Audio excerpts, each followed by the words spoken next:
പ്രിയപ്പെട്ട സഹോദരി സഹോദരങ്ങളെ, നമ്മൾ കഴിഞ്ഞ പ്രാവശ്യം ദേവാലയ പ്രതിഷ്ഠയെക്കുറിച്ചും ദേവാലയത്തിൻ്റെ പ്രാധാന്യത്തെക്കുറിച്ചുമൊക്കെ വിശദമായിട്ട് പറഞ്ഞിട്ട് പിന്നീട് ദേവാലയത്തിൻ്റെ പ്രതിഷ്ഠയെ തുടർന്നുള്ള ധോളമിൻ്റെ യാചനാ പ്രാർത്ഥനയെക്കുറിച്ചാണ് നാം ഇന്ന് പറയാം എന്ന് പറഞ്ഞിരുന്നത്. നമ്മൾ ഈ യാചനാ പ്രാർത്ഥന രാജാക്കന്മാർ 1-ാം പുസ്തകത്തിൻ്റെ 8-ാം അധ്യായം 22 തൊട്ട് തുടങ്ങുന്നതാണ്, 53 വരെ. പിന്നീട് അങ്ങോട്ട് അദ്ദേഹത്തിൻ്റെ അതിനപ്പോഴുള്ള ബലിയർപ്പണവും കാര്യങ്ങളൊക്കെയാണ് വരിക. ഇവിടെ നമ്മളെ ചിന്തിപ്പിക്കുന്ന പ്രധാനപ്പെട്ട സംഗതി, യാചന പ്രാർത്ഥനയിലൂടെ നമ്മൾ കടന്നു പോകുമ്പം അത് വീട്ടിലിരുന്ന് ധ്യാനാത്മകമായിട്ട് വായിക്കണം. അത്ര വിശുദ്ധമായ രീതിയിൽ കൈകാര്യം ചെയ്തു പോകുന്ന ഒരു രാജാവ് ഇതെല്ലാം കാര്യങ്ങളാണ് ദേവാലയത്തിൽ നിന്ന് മുട്ടനിന്ന് കൈ വിരിച്ച് പിടിച്ചു നിന്നാണ് ജനത്തിന് വേണ്ടിയും തനിക്ക് വേണ്ടിയും രാജ്യത്തിന് വേണ്ടിയും സിംഹാസനത്തിന് വേണ്ടിയും രാജകുടുംബത്തിന് വേണ്ടിയൊക്കെ പ്രാർത്ഥിക്കുക. അത്രയധികമായിട്ട് ദൈവത്തോടെ വിശ്വസ്തത പാലിക്കുന്ന ദാവീദിൻ്റെ പുത്രൻ, ദാവീദിനെക്കുറിച്ച് പറയുന്നത് ദൈവത്തിൻ്റെ ഹൃദയത്തിന് ചേർന്ന രാജാവ്. അപ്പം അതിന് ചേർന്നൊരു പുത്രൻ വന്നിട്ട് ഈ ഘട്ടങ്ങളിലൊക്കെ വളരെ വിശ്വസ്തനായി, വിവേകമാണ് എനിക്ക് ആവശ്യമെന്ന് കർത്താവിനോട് ചോദിച്ച അനുഗ്രഹം, വിവേകം, രാജ്യത്തെ നയിക്കാനുള്ള വിവേകം, അപ്പം അതിൻ്റെ വിജ്ഞാനം എല്ലാം നിറഞ്ഞു നിന്ന വിജ്ഞാനത്തിൻ്റെ പൂർണ്ണത എന്ന് പറയാവുന്ന ആ കാലഘട്ടങ്ങളിലെ മഹാരാജാവ്. അങ്ങനെ ആത്തത്തിന് 2-ാം ഘട്ടം വന്നു കഴിഞ്ഞപ്പോൾ പരാജയപ്പെട്ടു പോയി, അതപ്പതിച്ചു പോയി എന്നൊക്കെ വായിക്കുകയും പറയുകയും നമുക്ക് വലിയ മനോവേദനയുണ്ട്. എന്തുകൊണ്ടാണ് അങ്ങനെയെന്ന് നമ്മൾ ചില ആൾക്കാരെക്കുറിച്ച് ഇങ്ങനെ മഹാരാജ്യന്മാരായി കരുതുകയും അവരെയൊക്കെ അനുധാവനം ചെയ്യാൻ ശ്രമിക്കുകയും അനുകരിക്കാൻ ശ്രമിക്കുകയും ചെയ്ത് കഴിഞ്ഞ് പിന്നീട് കുറേ കഴിയുമ്പോൾ അവരിൽ നിന്നുള്ള വീഴ്ചകളെ നമ്മൾ അറിയുമ്പോൾ നമുക്ക് വലിയ ഉറപ്പുണ്ടാകുക സ്വാഭാവികമാണ്. അതുകൊണ്ട് ഇവിടെ ഈ ഒരു വ്യക്തിയെ കണ്ടുകൊണ്ട് നാം ചിന്തിക്കുമ്പോഴാണ് മനസ്സിലാകുന്നത്, രക്ഷാകര ചരിത്രത്തിൽ ഈശോ അല്ലാതെ മറ്റാരും നമുക്ക് റോൾ മോഡലില്ല. പലപ്പോഴും നമ്മുടെ മാതാപിതാക്കളും കുട്ടികളും മറ്റേവരുമൊക്കെ റോൾ മോഡൽ വേണമെന്ന് പറയുന്നു. പക്ഷേ നമുക്ക് കുട്ടികൾക്കൊക്കെ കൊടുക്കേണ്ട റോൾ മോഡൽ ഈശോ മാത്രമായിരിക്കണം. ബാക്കിയൊക്കെ ബലഹീന കഥാപാത്രങ്ങളാണ്, ഫ്രജൈൽ ആയിട്ടുള്ള വളരെ വീക്കായിട്ടുള്ള മാനുഷിക കഥാപാത്രങ്ങളാണ് മറ്റുള്ളവരെല്ലാം. അത് അംഗീകരിക്കാമെങ്കിൽ നമുക്ക് പിന്നെ വലിയ ഉറപ്പില്ലാതെ കാര്യങ്ങൾ. പെണ്ണാണെങ്കിൽ പോലും എന്തെല്ലാം ചുമ്മാ സഭയെ വിട്ടുപോകാനും സഭയ്ക്ക് എതിർക്കാനും ഒക്കെയുള്ള പ്രധാന കാരണം സഭയിലുള്ള അഭിഷിക്തരോടുള്ള അടുപ്പമില്ലായ്മയോ ആണ്. പല ആളുകളുടെയും ചരിത്രത്തിൽ അങ്ങനെയാണല്ലോ കാണുന്നത്. ദേവാലയ കർമ്മങ്ങളൊക്കെ നിരസിക്കാനും പള്ളിയോടും മറ്റക്കാരോടൊക്കെ ഒട്ടും തന്നെ അടുക്കാതെ അകന്നു നിൽക്കാനും വിമർശനാത്മകമായ രീതിയിലൊക്കെ കാണാനും ഇല്ലാത്ത കുറ്റങ്ങളൊക്കെ ആരോപിക്കാൻ ഉൾപ്രേരണ വരുന്ന പ്രധാനപ്പെട്ട സംഗതി, അവരെന്തൊക്കെ പ്രതീക്ഷിച്ചിരുന്ന ഐഡിയോളജി മാതൃക അതനുസരിച്ചൊന്ന് നീങ്ങുന്ന വ്യക്തിത്വങ്ങളെ കാണാൻ കഴിയും. അല്ലെങ്കിൽ ധരിച്ചിരുന്ന ആളുകൾ വന്ന വീഴ്ചകൾ ഉൾക്കൊള്ളാനായിട്ട് സാധിക്കാതെ പോകുന്നു എന്നതാണ്. 2 ഭാഗത്തുനിന്നും മനസ്സിലാക്കേണ്ടതുണ്ട്. ഒന്ന്, ഇങ്ങനെയുള്ള വ്യക്തിയിൽ അഭിഷിക്തരായ ആളുകൾ ചുമതലയേക്കുന്നവർ, ദൗത്യം ഉൾക്കുന്നവർ അതിനനുസൃതമായി തങ്ങളുടെ ജീവിതത്തെ ക്രമീകരിക്കാൻ പരിശ്രമിക്കേണ്ടതാണ്. അതേസമയത്ത് തന്നെ ഇവർ ബലഹീന പാത്രങ്ങളാണെന്ന് കരുതിക്കൊണ്ട് ആർക്കും വീഴ്ച ഉണ്ടാകാം എന്നതിനെ സംബന്ധിച്ചുള്ള ഒരു ധാരണ നല്ലൊരു വിശ്വാസിക്ക് ഉണ്ടാകേണ്ടതാണ്. നമ്മുടെ കാലഘട്ടം അങ്ങേറ്റത്താണ്. ഇപ്പം മെത്രാന്മാരെയൊക്കെ ഊളകളായിട്ടും അല്ലെങ്കിൽ സ്ഥിരബുദ്ധി ഇല്ലാത്തവരാന്നൊക്കെ വിളിച്ച് കൂവാൻ മാത്രമൊക്കെയുള്ള മനസ്സിൻ്റെ വൈകല്യം നിറഞ്ഞ സാഹചര്യങ്ങളാണ്. നേതാക്കന്മാർ പോലും അങ്ങനെ വികലമായ രീതിയിൽ പറയുകയും ധരിക്കുകയൊക്കെ ചെയ്യുന്ന സാഹചര്യങ്ങളിൽ ഇതൊക്കെ വ്യക്തത വേണ്ട കാര്യങ്ങളാണ്. അപ്പം അതുകൊണ്ട് നമുക്ക് ഇഷ്ടപ്പെട്ടില്ല എങ്കിൽ മേലധ്യക്ഷന്മാരൊക്കെ അവർ ഊളന്മാരും, നമുക്ക് ഇഷ്ടപ്പെട്ടാൽ മാത്രം അവർ കൊള്ളാവുന്നവരും, അങ്ങനെയൊക്കെയുള്ള രീതികൾ ഒരിക്കലും നേരായ രീതികളല്ല. അത് അവർക്ക് അവരുടേതായ ദൗത്യ നിർവഹണത്തിൻ്റെതായ തത്വങ്ങളും കാര്യങ്ങളൊക്കെ ഉണ്ട്. അവരതനുസരിച്ച് പോകുന്നതിനെ സ്വീകരിക്കാൻ മനസ്സുണ്ടെങ്കിൽ, പ്രത്യേകിച്ച് ആത്മീയ കാര്യങ്ങൾ ഒഴിച്ച് മറ്റ് ഭൗതിക സാഹചര്യങ്ങളിൽ മനുഷ്യ സ്വാതന്ത്ര്യമുണ്ട്. അവിടെ ആരും വിലങ്ങരിയായി നിൽക്കുന്നില്ല. ഞാൻ പറഞ്ഞു വരുന്നത്, നമ്മുടെ കഥാപാത്രങ്ങൾ, ഈ രക്ഷാകര ചരിത്രത്തിലെ കഥാപാത്രങ്ങൾ പലതും വളരെ ആദർശവൽക്കരിക്കപ്പെട്ട വ്യക്തികൾ പിന്നീട് തളർന്നു പോകുന്നത് നാം കാണുന്നു. ഒരാളൊന്നുമല്ല, ആദ്യം തൊട്ട് തന്നെ അബ്രഹാമിൽ പോലും വീഴ്ച നാം കണ്ടു. അതുകൊണ്ടാണല്ലോ ഹാഗാറിൽ നിന്ന് ഇസ്മായിൽ ഉണ്ടായിടയായത്. അതുകൊണ്ടല്ലേ അവിടെ വീഴ്ചയുണ്ടായി. യാക്കോബിൻ്റെ കാര്യം നമുക്ക് കൃത്യമായിട്ടറിയാം. അദ്ദേഹം വാസ്തവത്തിൽ ചതിയനായിരുന്നു. ചതിയിലൂടെയാണ് എല്ലാം നേടിയെടുക്കാൻ ശ്രമിച്ചത്. അവസാനം അതിനെല്ലാം തിരിച്ചടി ഉണ്ടാവുകയും അവസാനം ഏറ്റവും വലിയ മനോവേദനയുടെ അപ്പനായിട്ട് തീരുകയും ചെയ്യുന്ന സാഹചര്യം യാക്കോബിൽ നിന്ന് കാണുന്നുണ്ട്. അദ്ദേഹം ദൈവത്തോട് തന്നെ മല്ലിടുകയും അദ്ദേഹം തന്നെ ആ പെനുവേൽ എന്ന് പറയുന്ന സ്ഥലത്ത് വെച്ചുണ്ടായ സ്വപ്നത്തിൽ നിർവഹിക്കപ്പെട്ട മൽപ്പിടുത്തത്തിൻ്റെ ഫലമായിട്ട് അദ്ദേഹത്തിൻ്റെ ഇണക്ക് തന്നെ കാല് തന്നെ തെന്നിപ്പോവുകയും ചെയ്യുന്ന സാഹചര്യം വരെ ഉണ്ടായ, പേര് തന്നെ മാറ്റിയിട്ട് നീ യാക്കോബല്ല ഇസ്രായേലായിരിക്കും എന്ന് പറയുന്ന സാഹചര്യം നമ്മൾ ഓർക്കുക. അപ്പോൾ ഒരു മനുഷ്യ വ്യക്തി വിശുദ്ധീകരിക്കപ്പെട്ട് വരുന്നതാണ് കാണുന്നത്. പടിപടിയായി ദൈവം തിരഞ്ഞെടുത്തത് കൊണ്ട് അതിൽ തന്നെ വിശുദ്ധനാകണമെന്നില്ല. അത് സാവധാനത്തിൽ ദൈവം വിശുദ്ധീകരിച്ച് കൊണ്ടുവരികയുള്ളൂ. അതുപോലെ തന്നെ മറ്റോരോ വ്യക്തിയും നമ്മൾ എടുത്തു നോക്കുകയും അവർക്ക് ജീവിതത്തിൽ വന്ന വീഴ്ചകൾ. ജലപ്രളയ സമയത്ത് നോഹനെക്കുറിച്ച് എന്നാ പറഞ്ഞത്? നീതിമാൻ. പക്ഷെ നീതിമാൻ്റെ അവസാനം എന്തായിരുന്നു? മദ്യപിച്ച് ലക്ക് കെട്ട് ഭക്തമില്ലാതെ കിടന്ന് മക്കൾക്ക് ഉതപ്പുണ്ടാക്കിയ സംഭവത്തിൽ വന്നിട്ട് നിൽക്കുമ്പോൾ നമ്മൾ വിചാരിക്കും, ഈ നോഹ ഇതെന്താ ഇങ്ങനെ ചെയ്ത്. അത് ഞാൻ പിന്നീട് നോക്കുമ്പോൾ ഉണ്ടല്ലോ, എല്ലാ വ്യക്തികളിലും കാണുന്ന വീഴ്ചയിലും ഓരോ തലങ്ങളിലേക്ക് ചെല്ലുമ്പോൾ ഒരുപാട് നമുക്ക് എടുത്ത് പറയാൻ സാധിക്കും. ഏറ്റവും വലിയ നേതാവായ മോശ പോലും ആദ്യഘട്ടങ്ങളിൽ എന്താ ചെയ്തത്? അതായത് ഈജിപ്തുകാരനെ കൊന്ന് കുഴിച്ചു മൂടുക ചെയ്ത്. പിന്നെ അങ്ങോട്ടുള്ള ഘട്ടങ്ങളിലെല്ലാം കാണുന്ന ഇങ്ങനെയുള്ള തകരാറുകൾ. ന്യായാധിപന്മാരെ ദൈവം കൊടുത്തു അവർക്ക് വേണ്ടി. ന്യായാധിപന്മാരെല്ലാവരും ഒന്നും നല്ലവരൊന്നും ആയിരുന്നില്ല, പക്ഷെ നല്ലവരായിരിക്കേണ്ടതാണ്. അതിലേറ്റവും വലിയ ന്യായാധിപനായിരുന്നു സാംസൺ. മനോവ എന്ന വ്യക്തിയുടെ ഭാര്യയ്ക്ക് ദൈവം കൊടുത്തിരിക്കുന്ന ഒരു സുന്ദരമായ വിളിയായിരുന്നു. അതിലൂടെയാണ് സാംസൺ ഉണ്ടാകുന്നത്. അതിൽ എന്നാ സംഭവിക്കുക? ആദ്യഘട്ടങ്ങളൊക്കെ ഫിലിസ്തീനെയൊക്കെ തോൽപ്പിച്ച ധീരനായി വീരനായി നാസീർ വ്രതക്കാരനായി വന്നയാൾ അവസാനം അദ്ദേഹം സംഭവിക്കുന്ന സ്ത്രീ വിഷയത്തിൽ ചെന്നപ്പെട്ടു. അങ്ങനെ അദ്ദേഹം ഒരു വേശ്യയുടെ കൂടെ അടുക്കുകയും അവളുടെ മടിയിൽ കിടന്നുകൊണ്ട് ദൈവം കൊടുത്ത ശക്തിയുടെ ഉറവിടം വെളിപ്പെടുത്തുകയും തന്നെ ശക്തി നഷ്ടപ്പെടുകയും ചെയ്യുന്നതും. പിന്നീട് അവസാനം എന്താ സംഭവിക്കുന്നത്? അദ്ദേഹത്തിൻ്റെ മുടി വളർന്നു വന്ന കണ്ണുകളെല്ലാം ചുഴന്നെടുത്ത് വലിയ ഭയങ്കര മതിലിന് ഉള്ളിലുള്ള അല്ലെങ്കിൽ വലിയ കൊട്ടാരത്തിന് കീഴെയുള്ള സെല്ലിനകത്ത് അദ്ദേഹം തൂണിന്മേൽ വാസ്തവത്തിൽ ചങ്ങളെ ബന്ധിക്കപ്പെട്ട് കിടന്ന അവസരത്തിൽ അവിടെ നിന്ന് മുടി വളർന്നു വന്നപ്പം ശക്തി തിരിച്ചു വരികയും അവസാനം അദ്ദേഹം അത് വലിച്ച് താഴെ ഇട്ടിട്ട് പോലുള്ളവരെയും എല്ലാവരെയും താൻ ഉൾപ്പെടെ മരിക്കും. ഒരു വിധത്തിൽ പറഞ്ഞ ആത്മഹത്യ. സാംസന്റെ അന്ത്യം എങ്ങനെയായി? അപ്പം ഞാൻ എടുത്ത് എല്ലാം ഒന്നും പറയാൻ പോകുന്നില്ല. അപ്പം ഓരോ ക്യാരക്ടറും എടുത്തു നോക്കുമ്പോൾ കാണുന്നത് മാനുഷികമായിട്ട് കുറവുകൾ അവിടെ ഉണ്ട് എന്ന് നമ്മൾ അംഗീകരിക്കണം. അതെന്തിനാ? പ്രായോഗികമായിട്ട് ഇന്നും നമുക്ക് മനുഷ്യനുള്ളതെല്ലാം മാലാഖമാരെന്ന് ചിന്തിക്കരുത്. ആരും സ്വർഗത്തിലുള്ള നൂലിൽ കെട്ടിയിറങ്ങി ഭൂമിയിലേക്ക് വന്നിട്ടില്ല. നമ്മുടെ ഇടയിലൂടെ നടക്കുന്ന അഭിഷിക്ത ആളുകളിൽ നിന്ന് പരിധി വിട്ട് പ്രതീക്ഷിക്കാൻ പാടില്ല. അവരും മനുഷ്യരായ ബലഹീനമായി അവർക്ക് വേണ്ടി പ്രാർത്ഥിക്കുക വേണ്ടി ദൗത്യ നിർവഹണത്തിനാവശ്യമായ കരുത്ത പരിശുദ്ധമായി ലഭിക്കുന്നതിനായി ഇവിടെ നാം കാണുന്ന ഒരു അഭിഷിക്ത. ഇവിടെ രാജാവ് ഒരേ സമയത്ത് രാജാവും പുരോഹിതനുമാണ്. പൗരോഹിത്യ ധർമ്മമൊക്കെ പിന്നെ ഇവോൾവ് ചെയ്ത് വരുന്നതേ ഉള്ളൂ. അതുകൊണ്ട് അദ്ദേഹം നമ്മൾ ഒരേ സമയത്ത് പുരോഹിതൻ എന്ന നിലയിൽ പ്രതിഷ്ഠ നടത്തുകയും മനോഹരമായ പ്രാർത്ഥനയാണ് നടത്തുന്നത്. അതിനകത്ത് 7 യാതനകൾ അദ്ദേഹം നൽകുന്നുണ്ട്. അതാണ് നമ്മുടെ ചിന്ത. പക്ഷെ ഓരോന്നും എടുത്ത് നോക്കി എത്ര ആത്മാർത്ഥതയോടുകൂടി അദ്ദേഹം പ്രാർത്ഥിക്കുന്നു. അദ്ദേഹം മുട്ടിന്മേൽ നിന്ന് കൈകൾ മുകളിലേക്ക് ഉയർത്തിപ്പിടിച്ചു എന്ന് പറഞ്ഞാൽ അനുതാപത്തോടു കൂടി ദൈവസന്നിധിയിൽ നിൽക്കുന്ന ഒരു മനുഷ്യൻ, സാഷ്ടാംഗം പ്രണാമിച്ച് തങ്ങളുടെ പാപങ്ങൾ ഏറ്റുപറയുന്ന ഒരു മനുഷ്യൻ സോളമനിൽ കാണുന്നതാണ്. അതുകൊണ്ട് 8-ാം അധ്യായത്തിൻ്റെ 22 വാക്യങ്ങളിൽ നാം കാണുന്ന 7 യാതനകൾ ഏറ്റവും ആദ്യം അദ്ദേഹം അനുസ്മരിക്കുന്ന സ്തുതിപ്പാല തുടങ്ങുന്നത് എല്ലാ പ്രാർത്ഥനയും. അപ്പോൾ നമ്മുടെ പ്രാർത്ഥനകളെ ഒന്ന് പരിശോധിക്കാനും കൂടി ഒരു നല്ലൊരു അവസരമായത്. നമ്മുടെ പ്രാർത്ഥനകൾ വെറും യാചനകളായിട്ട് അവസാനിപ്പിക്കരുത്. നമ്മുടെ പ്രാർത്ഥനയുടെ അടിസ്ഥാനം സ്തുതിപ്പായിരിക്കണം. ദൈവം നൽകിയ ഇതപര്യന്തമുള്ള അനുഗ്രഹങ്ങളെ ഓർത്തുകൊണ്ട് വേണം കർത്താവിൻ്റെ പക്കലേക്ക് മറ്റൊരു യാചന വയ്ക്കാൻ. ഇതുവരെയുള്ള തൻ്റെ ജീവിതത്തിലെ അനുഭവങ്ങൾ എന്തുമാത്രം നന്മകൾ സ്വീകരിച്ചവരാണ് നമ്മൾ. എണ്ണിയാ തീരാത്തത്ര നന്മകൾ ദൈവം നമുക്ക് നൽകി എന്നുള്ള കാര്യം മറന്നുപോയിട്ട് ഇല്ലായ്മയെ പർവ്വതീകരിച്ചിട്ട് നമ്മളെന്തോ വലിയ നഷ്ടപ്രായരായ രീതിയിൽ ജീവിക്കുന്നു എന്ന് പറയുന്നത് ക്രൈസ്തവമല്ല. അതുകൊണ്ട് ആദ്യമേ തന്നെ ഇവിടെ നല്ല മാതൃകയായിട്ട് കാണിക്കുന്നതാണ് സ്തുതിപ്പിലാണ്, ദൈവത്തെ സ്തുതിക്കുകയാണ്. കാരണം വാഗ്ദാനങ്ങൾ പൂർത്തീകരിക്കുന്ന ദൈവം.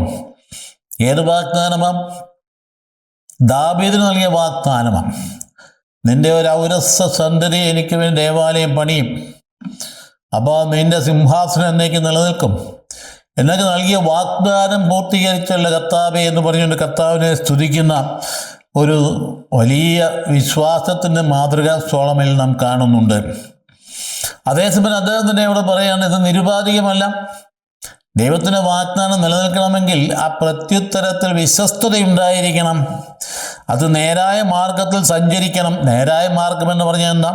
ദൈവം നൽകിയ അനുശാസനങ്ങളെ സ്വീകരിക്കാൻ തയ്യാറാകണം. ആ വിശ്വസ്തത അക്കാലഘട്ടങ്ങളിൽ ന്യായപ്രമാണമൊന്നും ഉണ്ടായിട്ടില്ലല്ലോ.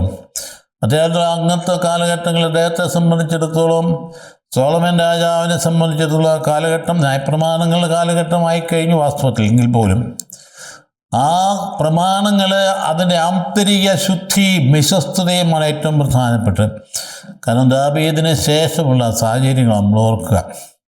അപ്പോൾ അതുകൊണ്ട് ആ ഘട്ടങ്ങളിൽ നൽകപ്പെട്ടിരിക്കുന്നതായ പ്രമാണങ്ങൾ, പേടകമൊക്കെ ഉണ്ടായതിന് ശേഷമാണുള്ളത്. അപ്പോൾ പേടകത്തിലൂടെയൊക്കെ പ്രമാണങ്ങളാണ് നൽകപ്പെട്ടിരിക്കും. ആ പ്രമാണങ്ങളുടെ വിശ്വസ്തത പാലിച്ചെങ്കിൽ മാത്രമേ ഈ വാഗ്ദാനം നിലനിൽക്കുകയുള്ളൂ എന്ന കാര്യം അദ്ദേഹം തന്നെ അനുസ്മരിക്കുകയാണ്. കാര്യം പിന്നീട് അദ്ദേഹം അവിശ്വസ്തത കാട്ടിയെങ്കിലും അവിടെ അനുസ്മരിക്കുന്നുണ്ട്. അപ്പോൾ അതുകൊണ്ട് അദ്ദേഹം തന്നെ പറയുന്നു, കഴിവിൻ്റെ പരമാവധി പരിശ്രമിച്ചിട്ടാണ് ദേവാലയം പണിയുന്നത്. അവിടെ നന്മയും തിന്മയും നാം കാണുന്നുണ്ട്. എങ്ങനെയാ ദേവാലയം പണിതെന്ന് പറയുന്നത്?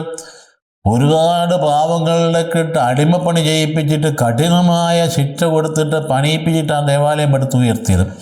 ദൈവത്തിന് അത് ഇഷ്ടപ്പെട്ട കാര്യമൊന്നും ആയിരുന്നില്ല.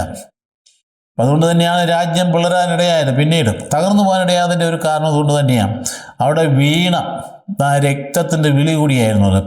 കാര്യം പണിതുയർത്തിയ മനോഹര ദേവാലയം, പക്ഷേ അതിൽ പെട്ടുപോയതാരാ? പാവപ്പെട്ട മനുഷ്യരും. അപ്പം അതുകൊണ്ട് ദൈവത്തിൻ്റെ മഹത്വം നിറഞ്ഞിരിക്കുന്ന ദേവാലയം അദ്ദേഹം പറയുന്നു. പറയുന്നുണ്ട്, കർത്താവ് നിൻ്റെ മഹത്വത്തോടെ തുലനം ചെയ്യുമ്പോൾ ഞാൻ ഈ ഉണ്ടാക്കിയ ദേവാലയം എത്ര നിസ്സാരം. അതുകൊണ്ടാണ് ആ ദേവാലയത്തിൽ ഒതുങ്ങുന്നതല്ല ദൈവം. പിന്നെ എന്താണ്? ദൈവത്തെ കണ്ടുമുട്ടുന്നുള്ളൊരു വേദിയായിട്ട് ആ ദേവാലയത്തെ ചിത്രീകരിക്കപ്പെട്ടിരിക്കും. നമ്മൾ പണിതുയർത്തുന്ന ദേവാലയത്തിനകത്ത് നിറഞ്ഞു നിന്നാൽ അവിടെ കൊണ്ട് പൂർത്തീകരിച്ച് അവിടെ നിൽക്കുന്നവനല്ല ദൈവം. പക്ഷെ നമുക്ക് അഭിമുഖമായിട്ട് കണ്ടുമുട്ടാൻ പറ്റുന്ന ഒരു വേദി, ഇതാണ് ദേവാലയത്തിൻ്റെ പ്രസക്തി എന്ന് പറയുന്നത്. അതൊരു വേദി മാത്രമാണ്. ഇതാണ് ആദ്യത്തെ പ്രാർത്ഥനയിൽ അദ്ദേഹം പറയുന്ന ഇതാണ്.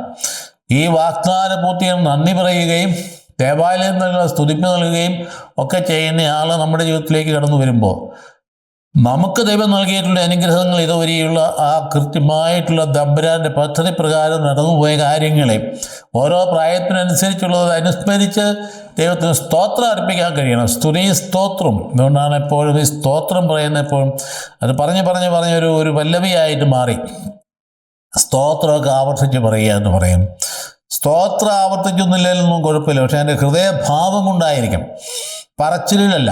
ഹൃദയഭാവത്തിലുള്ള ഏറ്റവും പ്രധാനപ്പെട്ടതാണ്. ഇപ്പം എന്തെങ്കിലും ആരെ കണ്ടാലും പ്രൈസ് ദി ലോർഡ് പറയുന്ന രീതി നമ്മുടെ ആളുകൾ പരിശീലിച്ച ഘട്ടങ്ങളിൽ ആ 80കളിലൊക്കെ പറയുന്ന കേട്ടപ്പോൾ കൃത്രിമത്വം തോന്നുമായിരുന്നു. Praise the Lord.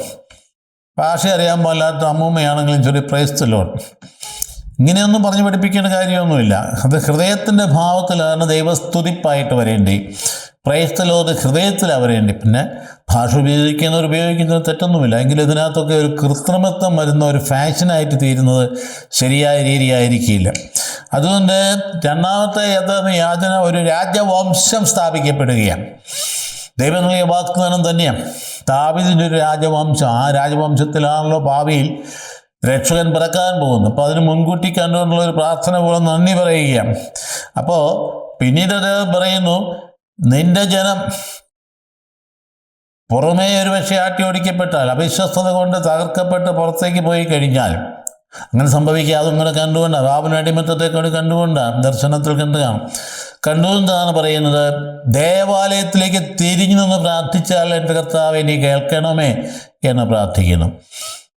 ദാനിയേലിൻ്റെ പുസ്തകം എടുത്ത് നോക്കുമ്പോൾ 6 അധ്യായം വരുന്നത് ദാനിയേൽ ബാബിലോണിലെ ഇരുന്നുകൊണ്ട് തൻ്റെ ഭവനത്തിൻ്റെ ജനലുകൾ തുറന്നിട്ട് ജെറുസലേം ദേവാലയം ഇരിക്കുന്ന ദിക്കിലേക്ക് നോക്കി പ്രാർത്ഥിക്കുന്നു എന്നുള്ളതാണ്. അദ്ദേഹത്തിൻ്റെ ഒരു സ്വഭാവം അങ്ങനെയാണ്. ആ ദിക്കിലേക്ക് നോക്കി, ഇന്നും ഇപ്പം യഹൂദന്മാർ അങ്ങനെ തന്നെയാണ് ചെയ്യുന്നത്. അപ്പം അതുകൊണ്ട് ദേവാലയം ഇരുന്ന ദിക്കിലേക്ക് നോക്കി, ഇപ്പം അവർക്ക് ദേവാലയം ഇല്ലെങ്കിലും ദേവാലയം ഇന്ന് ദിക്കിലേക്ക് നോക്കി പ്രാർത്ഥിക്കുക പതിവുണ്ട്. അതുകൊണ്ട് ഭാവിയെക്കുറിച്ച് അദ്ദേഹം പറയുന്ന കാര്യം ഇവിടെ മനസ്സിലാക്കേണ്ടതാണ്. അപ്പോൾ അതുകൊണ്ട് അതുപോലെ വളരെ ഗൗരവമായിട്ട് എടുക്കേണ്ട സംഗതിയാണ്. നമ്മുടെ ജീവിതത്തിൽ നമ്മൾ ദേവാലയം ബന്ധിതരായ മനുഷ്യരാണ്. ദേവാലയത്തെ റോള് നമ്മുടെ ഉള്ളിലുണ്ട്. കാണുന്ന എല്ലാ ദേവാലയങ്ങളിലും അത് പോകുന്നതിൽ തെറ്റൊന്നുമില്ലെങ്കിലും ഒരു ക്രൈസ്തവന്, ഒരു വിശ്വാസിക്ക് ഏത് ദേവാലയത്തിലും പോയി ബലി പങ്കെടുക്കാനുള്ള അവകാശമുണ്ട്. ഏത് റീറ്റിൻ്റെയും ബലി പങ്കെടുക്കാൻ അവകാശമുണ്ട്. തിരുമല സഭാംഗത്തിന് ലത്തീൻ റീറ്റിൻ്റെ കുർബാനയിൽ പോയി പങ്കെടുക്കാം, മലങ്കര റീത്തിൻ്റെയും കുർബാനയിൽ പങ്കെടുക്കാം. പക്ഷേ നിനക്ക് നിശ്ചയിക്കപ്പെട്ട് തന്നിരിക്കുന്ന ഇടവ ദേവാലയമുണ്ടല്ലോ, അതിനു പകരം വയ്ക്കാൻ പറ്റിയ ദേവാലയം ഇല്ല. അത് ഗൗരവമായിട്ട് കാണേണ്ടതാണ്.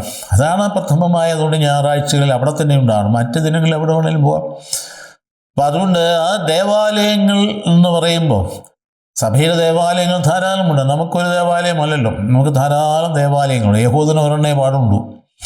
അപ്പം അതുകൊണ്ട് നമ്മെ സംബന്ധിച്ചിടത്തോളം നമുക്ക് നിശ്ചിതമായി തന്നിരിക്കുന്ന നമ്മൾ താമസിക്കുന്ന സ്ഥലത്തുള്ള ഇടവക ദേവാലയത്തോട് ഒരു പ്രത്യേകമായ മമത നമുക്കുണ്ടായിരിക്കേണ്ടതാണ്. അപ്പോൾ പലപ്പോഴും ആളുകൾക്ക് അത് കാണാറില്ലാത്തത് കൊണ്ടാണ് വേരില്ലാണ്ടായിട്ട് പോവുക. കുട്ടികൾക്ക് ആധ്യാത്മികതയ്ക്ക് വേരില്ലാവും. കാരണം ദേവാലയത്തോടനുബന്ധിച്ചൊരു കുഞ്ഞ് വളരുമ്പോഴാണ് അതിൻ്റെ ജീവിതത്തെ സ്വാധീനിക്കുന്നത്. പ്രത്യേകിച്ച് ഓൾട്ടർ ബോയ്സൊക്കെ ആയിരിക്കും ഘട്ടങ്ങളിൽ ആ പ്രായത്തിലുമൊക്കെ ദേവാലയം നമ്മുടെ സ്വഭാവ രൂപീകരണത്തെ ഒത്തിരി സ്വാധീനിക്കും. നമുക്കറിയാം, വൈദികര് നല്ലൊരു ഭാഗവും കടന്നു വരുന്ന ഓൾട്ടർ ബോയ്സിൽ നിന്നാണ്. ആദ്യകാലഘട്ടത്തിൽ മാതാപിതാക്കൾ ദേവാലയത്തിൽ കൊണ്ടുവന്ന ബലിയർപ്പണത്തിൽ പങ്കുചേർന്ന ശുശ്രൂഷയ്ക്കായിട്ട് വിട്ടുകൊടുത്തു കഴിയുമ്പോൾ ആ പ്രാർത്ഥനകളിലൂടെയാണ് വാസ്തവത്തിലെ അൾത്താർ സംഘത്തിൽ നിന്നാണ് വൈദിക സമൂഹം കൂടുതൽ കടന്നു വരുന്നത്. അതുപോലെ തന്നെ സന്യാസത്തിലേയും കടന്നു വരുന്നത് അങ്ങനെയൊക്കെ തന്നെയാണ്. അപ്പം അതുകൊണ്ട് ആ ഒരു കാര്യം നമുക്ക് നമ്മുടെ ദേവാലയത്തിനൊരു ബന്ധം ഒന്നുകൂടെ അവലോകനം ചെയ്യേണ്ടതാണ്. രണ്ടാമത്തെ പ്രാർത്ഥന, നിന്റെ സന്നിധിയിൽ കർത്താവേ സത്യം ചെയ്താൽ അതിനനുസരിച്ചുള്ള നടപടി നീതി നിർവഹിക്കപ്പെടാനിടയാകണം.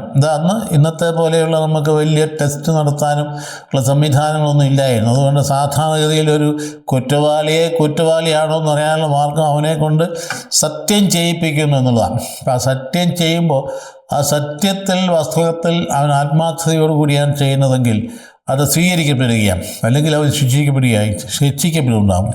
അപ്പോൾ അതുകൊണ്ട് വളരെ വ്യക്തമായ, അതായത് പുറപ്പാടിൻ്റെ പുസ്തകത്തിന് 22:10 സത്യം ചെയ്തതിനെ കൊണ്ട് പറയുന്നുണ്ട്. കർത്താവിൻ്റെ നാമത്തിൽ സത്യം ചെയ്ത് നിരപരാധിത്വം തെളിയിക്കണം. സാക്ഷികളില്ലാത്തവൻ, അതായത് നീ ചെയ്ത തെറ്റിന് അല്ലെങ്കിൽ ചെയ്യാത്ത തെറ്റിന് നിന്നെ കുറ്റം ആരോപിച്ചു കഴിഞ്ഞാൽ നിനക്കൊരു സാക്ഷിയും പറയാനില്ല എങ്കിൽ കർത്താവിൻ്റെ സന്നിധിയിൽ സത്യം പറഞ്ഞു വേണം നീ അതിനെ തെളിയിക്കാനായിട്ട്. അന്നത്തെ കാലഘട്ടത്തിൽ വ്യഭിചാരത്തിൽപ്പെട്ട പിടിക്കപ്പെട്ട സ്ത്രീകളെ കയ്പുനീര് കുടിപ്പിക്കുമായിരുന്നു. അത് കുടിപ്പിച്ചുകൊണ്ട് ആ ഒരു ശാപവാക്കുകളെ ഉദ്ധരിക്കും. അതായത് നീ ചെയ്ത് തെറ്റാണ് എന്ന് നമുക്ക് ബോധ്യമുണ്ടെങ്കിൽ നീ അതിന് ശിക്ഷ അനുഭവിക്കേണ്ടതാണ്, അല്ല എങ്കിൽ നീ നിനക്ക് ഒരു ഭവിഷ്യത്തും ഉണ്ടാകുക എന്നൊക്കെ പറയുന്ന രീതി അന്ന് നിലനിന്നിരുന്നു. സംഗീത പുസ്തകത്തിൻ്റെ 5-ാം അധ്യായം 19-ാം വാക്യം നമുക്കത് കാണുന്നുണ്ട്. അപ്പോൾ നീതിയും ന്യായവും നിർവഹിക്കാൻ ബാധ്യസ്ഥനാണ് രാജാവ്. അദ്ദേഹത്തിൻ്റെ ചുമതലയാണ്. വാസ്തവം പറഞ്ഞത് രാജാവിൻ്റെ മാത്രമൊന്നുമല്ല, നീതി ന്യായം എല്ലാ വ്യവസ്ഥിതികളിലും ഉത്തരവാദിത്തപ്പെട്ട ആൾ ചെയ്യേണ്ട ഒരു കാര്യമാണ്. ഒന്നാമത് ഒരു കുടുംബനാഥൻ നീതിയോടുകൂടി പെരുമാറണം. കുടുംബാംഗങ്ങളോട് വേർതിരിവ് കാണിക്കാൻ പാടില്ല. മക്കളോട് പ്രത്യേകിച്ചും വേർതിരിവുണ്ടായാൽ പ്രത്യാഘാതങ്ങൾ വളരെ വലുതായിരിക്കും. അങ്ങനെ പല കുടുംബങ്ങളിൽ സഹോദരങ്ങൾ തമ്മിൽ ശത്രുതയുണ്ടാകുന്നു. പ്രത്യേക ഒരു പ്രീതിപാത്രമായിട്ട് ചിലരെ കാണുകയും അവരുടെ കാര്യങ്ങളൊക്കെ അനുവദിച്ചു കൊടുക്കുകയും അവർക്ക് അമിതമായ സ്വാതന്ത്ര്യം നൽകുകയും അതേസമയം ചിലർക്ക് യാതൊരു സ്വാതന്ത്ര്യം കൊടുക്കാതിരിക്കുകയും നിരന്തരമായി ശാസിക്കുകയും വഴക്ക് പറയും, ഒരു നന്മ പോലും എടുത്തു പറയാതിരിക്കുകയും ചെയ്യുന്ന രീതികൾ ചില അപ്പന്മാർക്കുണ്ട്. അതുതന്നെ ഒട്ടും തന്നെ ശരിയായ രീതിയല്ല. അതുകൊണ്ട് നീതി നിർവഹണം എന്ന് പറയുന്നത് രാജാവിൻ്റെ മാത്രം ധർമ്മമല്ല. നീതി നിർവഹണം കുടുംബത്തിലാണ് ആദ്യം നടക്കേണ്ടത്. നീതിബോധത്തോടുകൂടി മക്കളെ കാണാൻ കഴിയണം. മാതാപിതാക്കൾ ഒറ്റക്കെട്ടാൻ നിൽക്കാനും കഴിയണം. അല്ല, അമ്മ ഒരു വശത്തും അപ്പൻ വേറെ വശത്തുമായി നിന്നാൽ കുട്ടികളിലുള്ള വ്യക്തിത്വ രൂപീകരണം വികലമായി പോകും. നമുക്കറിയാവുന്ന ഒരു കാര്യം തന്നെയാണ്. അപ്പൻ ശാസിച്ചാൽ അമ്മ അത് സപ്പോർട്ട് ചെയ്യില്ല. അമ്മയുടെ സപ്പോർട്ടിലായിരിക്കും അപ്പൻ ശാസിക്കേണ്ടത്. അപ്പൻ ശാസിക്കുമ്പോൾ അപ്പനെ കുറ്റപ്പെടുത്തിയാൽ മക്കൾ അത് മുതലെടുക്കും, ഒരു വഷളായിത്തീരും. അത് അപ്പനെതിരെ മക്കളെ വളർത്തിക്കൊണ്ടുവരുന്ന അമ്മ അവസാനം മക്കൾ അമ്മയ്ക്കെതിരായിട്ട് തീരുന്ന സാഹചര്യം ഉണ്ടാകും. അതുകൊണ്ടാണ് ദാമ്പത്യത്തിൽ ഭാര്യയും ഭർത്താവും മാതാപിതാക്കളും ഒറ്റ മനസ്സോടെ നിൽക്കണം, എങ്കിലേ കുട്ടികൾ നീതിപൂർവമായി വളർന്നു വരികയുള്ളൂ എന്ന് പറയും. അപ്പോൾ ഇവിടെ രാജാവ് നീതി നിർവഹിക്കാൻ മാധ്യസ്ഥനാണ്, അതിനുള്ള ശക്തി തരണമെന്നാണ്. ദേവാലയം നീതിപീഠമായിട്ട് മാറുകയാണ്. അപ്പം അതുകൊണ്ട് പ്രാർത്ഥിക്കുക ദൈവത്തോട്, രാജാവ് കർത്താവേ ഇവിടെ നീതിപൂർവം നിർവഹിക്കുന്നതിന്, നീതി നിർവഹിക്കപ്പെടുന്നതിന് നീ തന്നെ ന്യായാധിപനാകണമേ എന്നാണ് പ്രാർത്ഥിക്കുന്നത്. അതുപോലെ തന്നെ ഈ പാപം ചെയ്ത് തെറ്റ് ചെയ്ത് പ്രവാസത്തിലേക്ക് പോയാൽ നീ അവരെ തിരിച്ചു വിളിക്കണമേ. മുമ്പിൽ കണ്ടുകൊണ്ട് ഇത് കഴിഞ്ഞ എത്രയോ കാലം കഴിഞ്ഞ ഇതെപ്പോഴാണ് സംഭവിക്കുന്നത്? 1010 ദാവീദ് കഴിഞ്ഞ 1970 സോളമൻ രംഗപ്രവചനത് കഴിഞ്ഞാൽ പിന്നെ അങ്ങോട്ട് പിന്നീട് 2 നൂറ്റാണ്ട് 720 ആകുമ്പോഴത്തേക്കും അസീറിയൻ വിപ്ലവം ഉണ്ടായ എല്ലാം കൂടെ കെട്ടിക്കൊണ്ട് പോകുന്നുണ്ട്. അപ്പോൾ പ്രവാസത്തിലേക്ക് പോവുകയാണ്. അത് കഴിഞ്ഞ് 587 ആകുമ്പം ബാബിലോണിയൻ പ്രവാസത്തിലേക്ക് പോവുകയാണ്. അപ്പം ഇതൊക്കെയാണ് മുമ്പിൽ കണ്ടുകൊണ്ട് ദർശനം പോലെയാണ് സോളമൻ്റെ പ്രാർത്ഥന. നിൻ്റെ ജനം അവിശ്വസ്തരായി നിൻ്റെ കൽപ്പന ധിക്കരിച്ച് പോയാൽ ശിക്ഷിക്കപ്പെടുകയും പ്രവാസത്തിലേക്ക് പോവുകയും ചെയ്യും. അങ്ങനെ പോകുമ്പോൾ നീ അവരെ ഉപേക്ഷിക്കരുത്, അവരെ തിരിച്ചു വിളിക്കണമേ എന്ന് പ്രാർത്ഥിക്കുന്ന 3ഉം 4ഉം യാചനകൾ അതാണ്. അപ്പോൾ പ്രവാസകാലത്ത് അതൊരു വാഗ്ദത്ത ഭൂമിയിലേക്ക് തിരികെ കൊണ്ടുവരണം ഒക്കെ നിരന്തരമായ പ്രാർത്ഥനയുണ്ട്. ഇന്നും നമ്മൾ ആലോചിച്ച് നോക്കിയേ, പ്രവാസത്തിലായിരുന്ന യഹൂദന്മാരെ ദൈവം 2000 വർഷങ്ങൾ ചേർന്ന് തിരികെ കൊണ്ടുവന്ന ഇപ്പം നമ്മൾ കാണുന്നത്. അവരുടെ ആ ചരിത്രത്തിലേക്ക് നമ്മൾ നോക്കണം. അവരെന്തുമാത്രം പീഡിപ്പിക്കപ്പെട്ടു. കുറേയെല്ലാം അവർ ചെയ്ത തെറ്റിൻ്റെ പറഞ്ഞത് ഫലം തന്നെയാണ്. അവർ തന്നെ ചെയ്തതാണ്. കർത്താവിനെ നിഷേധിച്ചില്ലേ? കർത്താവിനെ കുരിശിലേറ്റിയില്ലേ? കർത്താവ് തൻ്റെ മനുഷ്യാവതാരത്തിലൂടെ ദൈവപുത്രനായിട്ട് സ്വയം വെളിപ്പെടുത്തി കൊടുത്തിട്ട് അംഗീകരിക്കാൻ തയ്യാറായില്ല. അപ്പം അതുകൊണ്ട് കർത്താവിനെ കുരിശിലേറ്റിൻ്റെ തെണ്ണുമെന്താ, ആ രക്തം ഞങ്ങളുടെ മേൽ, ഞങ്ങളുടെ സന്തതിയുടെ മേലും ഉണ്ടാകട്ടെ എന്ന് അവർ തന്നെ പറഞ്ഞതിൻ്റെ ഫലം ഉണ്ടായി. അതിൻ്റെ ഫലം തന്നെ 12,000 വർഷക്കാലത്തേക്ക് ലോകം മുഴുവൻ ചിത്രിക്കപ്പെടുക. അവസാനം ഹിറ്റ്ലറിനെ പോലെയുള്ള അതിഭയങ്കര ടെററിസ്റ്റുകളുടെ മുമ്പിൽ ചെന്ന് ചാടിയിട്ട് 10 ലക്ഷം പേരെ ഒന്നടങ്കം കൊന്ന് ഇല്ലാണ്ടാക്കി തീർക്കുകയും ചെയ്ത അനുഭവങ്ങൾക്ക് വിധേയരായ ഒരു സമൂഹമാണ് യഹൂദൻ എന്ന് പറയും. എങ്കിലും കർത്താവ് അവരെ തിരിച്ചു വിളിക്കും. ഇവിടുത്തെ പ്രാർത്ഥന അതാണ്. ഇസ്രായേലിനെ ഞാൻ തിരിച്ചു വിളിക്കും, മറ്റു പ്രവാചകന്മാരും പറഞ്ഞിട്ടുണ്ട്. അങ്ങനെയാണ് 1947 അവർ വാഗ്ദത്ത ഭൂമിയാണ് അവർക്ക് തിരിച്ചു കൊടുത്തത്. വാഗ്ദത്ത ഭൂമിയാണ് തിരിച്ചു കൊടുത്തത്, അല്ലാതെ അവർ അധിനിവേശം നടത്തിയതല്ല. ഇന്ന് ആൾക്കാർ പലരും പറയുന്ന പോലെ ഈ ചരിത്രമൊന്നും അറിയാത്തവർ, പല മാധ്യമപ്രവർത്തകരും ചരിത്രം പഠിക്കാത്തവരും ഇസ്രായേൽ അധിനിവേശം നടത്തിയെന്ന് പറയാറുണ്ട്. അവർ അധിനിവേശം നടത്തിയതല്ല, അത് അവർക്ക് ദൈവം നൽകിയ ഭൂമിയാണ്. അവരുടെ രാജാവായ ദാവീദ് കാശ് കൊടുത്ത് മേടിച്ച സ്ഥലമാണ് ജെറൂസലേം. അപ്പം അത് അവരുടെ യോർദാൻ്റെ കയ്യിൽ 1967 6 ദിവസം യുദ്ധം കൊണ്ട് ആ സ്ഥലം അവർ തിരിച്ചു പിടിച്ചു. അവരുടെ സ്വന്തം സ്ഥലം തിരിച്ചു പിടിച്ചതാണ്. അപ്പം അതുകൊണ്ട് അവരെയൊന്നും കുറ്റം പറയാനൊന്നുമില്ല. ഇപ്പം ഗ്രേറ്റർ ഇസ്രായേൽ അവർ പറയുമ്പോൾ അന്നുണ്ടായിരുന്ന ആ വലിയ ഇസ്രായേലിൻ്റെ രൂപഭാവങ്ങളുടെ ഉള്ളിൽ കിടപ്പുണ്ട്. അവർ ഈ ഭൂമുഖത്ത് ഉണ്ടാകാൻ പാടില്ല എന്ന് പറഞ്ഞ് വേറൊരു ശക്തി വ്യാപരിച്ചാൽ പിന്നെ അവർ തിരിച്ച് ഡിഫെൻഡ് ചെയ്യേണ്ടതല്ലേ? അതുകൊണ്ട് അവർ അതിനു വേണ്ടി ഫൈറ്റ് ചെയ്യും. ഫിലിസ്തീയക്കാർക്കെതിരായി ആദ്യഘട്ടങ്ങളിൽ ന്യായാധിപന്മാർ ഫൈറ്റ് ചെയ്തതുപോലെ തന്നെയാണ് ഇന്ന് അവർ നിലനിൽപ്പിന് വേണ്ടി അവർ ഫൈറ്റ് ചെയ്യുന്നത്. നമുക്ക് ചരിത്രം അറിയാമെങ്കിൽ കാണാനായിട്ട് എളുപ്പമുണ്ട്. അപ്പോൾ വാഗ്ദത്ത ഭൂമിയിലേക്ക് തിരിച്ചു കൊണ്ടുവരണം. മാത്രവുമല്ല അവരുടെ ഭൂമിക്ക് ഫലപുഷ്ടി നൽകണമെന്ന് പ്രാർത്ഥിക്കുന്നുണ്ട്. മരുഭൂമിയാത്. ലോകത്തിലെ യഹൂദനെ പോലെ ഇത്ര കാർഷിക വൃത്തിയിൽ ഇത്ര പെർഫെക്റ്റായിട്ട് മുമ്പോട്ട് പോകുന്ന ജനസമൂഹം വേറെ ഉണ്ടോ? നമ്മുടെ രാജ്യത്ത് പോലും കർഷക വൃത്തി പരിശീലിക്കാൻ ഇസ്രായേലിലാണ് പോകുന്നത്. അവർക്ക് എന്നാ കൊണ്ട് ഭൂമി ഉള്ള ഭൂമിയിൽ നിന്ന് നമ്മൾ ഉദ്ദേശിച്ചേക്കാൾ 1000 ഇരട്ടി ഫലം അവർ പുറപ്പെടുവിക്കാൻ കഴിവുള്ളവരാണ് അവർ. അതുകൊണ്ടാണ് കേരളത്തിൽ നിന്ന് പണ്ട് കൃഷിമന്ത്രി കൃഷി പഠിക്കാൻ വേണ്ടി ഇസ്രായേലിന് വാർത്ത നമ്മൾക്കൊക്കെ ഉണ്ടായി. അപ്പോൾ അവരെ സംബന്ധിച്ചിടത്തോളം അവരുടെ ജീവിതത്തിൽ ഏറ്റവും പ്രധാനപ്പെട്ട കാര്യം വിശ്വാസത്തിൻ്റെ ഫലമായിട്ട് ഭൗമികമായ ഐശ്വര്യം ഉണ്ടാകണം. രണ്ടായിട്ട് കാണുന്നില്ല. അല്ലെങ്കിൽ ഭൗമിക ഐശ്വര്യം മേറെയും വിശ്വാസം മേറെയുമായി നിൽക്കുന്ന ഇടപാടല്ലത്. അപ്പോൾ അത് ദൈവം നൽകുന്ന കൃഷി സമൃദ്ധമായ മഴ, അതിൻ്റെ ഫലം, അതിലൂടെ അനുഗ്രഹങ്ങൾ ധാരാളമായിട്ട് ലഭിക്കും. മാത്രവുമല്ല രോഗങ്ങൾ മൂലമായവ പാപത്തിന് പരിഹാരമായി അവരതിനെ സ്വീകരിക്കുകയും ചെയ്യുന്നുണ്ട്. അപ്പോൾ ഇതിൽ നാം മനസ്സിലാക്കേണ്ട കാര്യം 2-3 കാര്യങ്ങളാണ്.